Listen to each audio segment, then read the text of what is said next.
ang GMA Regional TV, One Mindanao.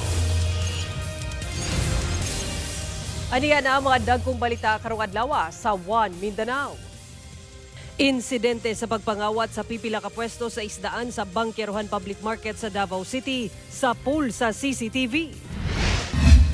Duha patay usa sabdan humanadaro ang motor sa usa ka wing van truck sa Kumalarang, Zamboanga del Sur.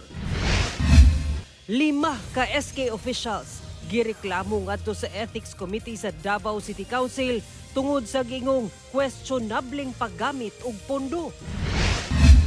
5 ka balay naugdaw sa Cagayan de Oro City. Pagdula og posporo sa mga bata ginasubay sa BFP nga hinungdan sa sunog.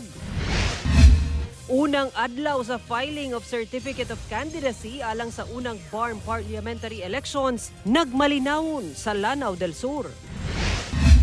Og presyo sa bulak sa General Santos City posibleng mo triple karong Mother's Day.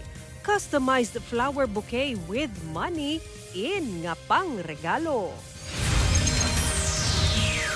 Kini ang GMA Regional TV, One Mindanao.